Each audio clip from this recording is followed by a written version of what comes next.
le début d'une rivalité sanglante entre deux poids lourds de la droite. Moins de 24 heures après l'annonce surprise de la candidature de Michel Barnier, Rachida Dati contre-attaque.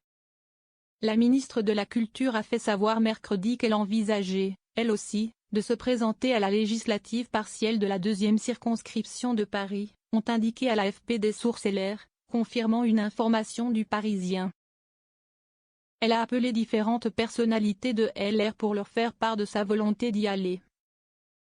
Ont affirmé deux sources des Républicains interrogés sur les intentions de la maire du 7e arrondissement de Paris de se lancer dans la course contre son ancien Premier ministre, qui appartient pourtant au même parti.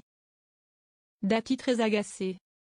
Elle a été très agacée par la manière dont Michel Barnier a annoncé sa candidature, mais aussi par la réaction du parti qui présentait dès mardi soir l'ancien Premier ministre comme son prochain député. A ajouté l'une des sources consultées. Simple coup de bluff? L'argument est rejeté par un dirigeant LR qui doute que Rachida Dati se présente à cette législative partielle prévue en septembre.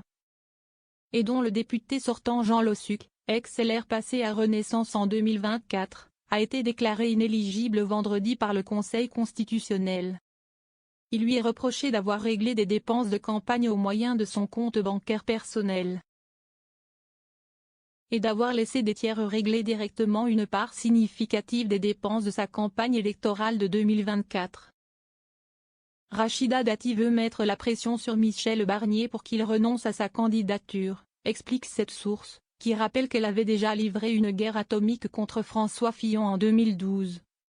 Quand le Premier ministre de Nicolas Sarkozy s'était présenté dans cette même circonscription, qui s'étend le long de la rive gauche de la Seine, des jardins du Luxembourg jusqu'à la Tour Eiffel. Il s'était toutefois imposé. Volé en éclats. L'entourage de Rachida Dati donne une version différente et évoque un parachutage du Savoyard Michel Barnier à Paris. Rachida Dati est engagée auprès de son territoire depuis longtemps, elle a toujours défendu le fait que les Parisiens avaient besoin d'élus implantés. A expliqué cette source à l'AFP. Elle va demander à être entendue par la commission d'investiture des Républicains, a-t-elle ajouté.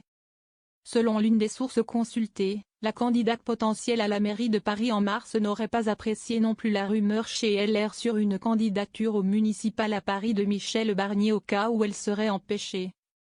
En allusion à sa mise en examen dans une affaire de corruption avec Carlos Ghosn. Ce qui intéresse Michel Barnier, c'est la présidentielle de 2027, pas la mairie de Paris, a rétorqué la même source. Rejetant la possibilité d'une candidature de l'ancien locataire de Matignon à l'Assemblée nationale pour se positionner favorablement dans la course à la succession d'Anne Hidalgo. Passage en force de Barnier.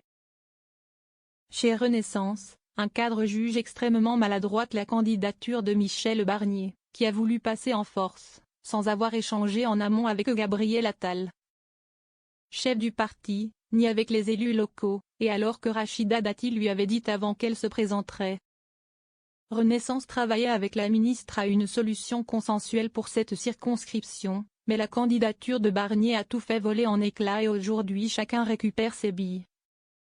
Déplore-t-il, expliquant préparer désormais une candidature propre au parti macroniste. Avant son élection, Jean Lossuc était l'adjoint de Rachida Dati à la mairie du 7e arrondissement. Il avait obtenu l'investiture de Renaissance au détriment du député sortant Gilles Legendre, pourtant un marcheur historique.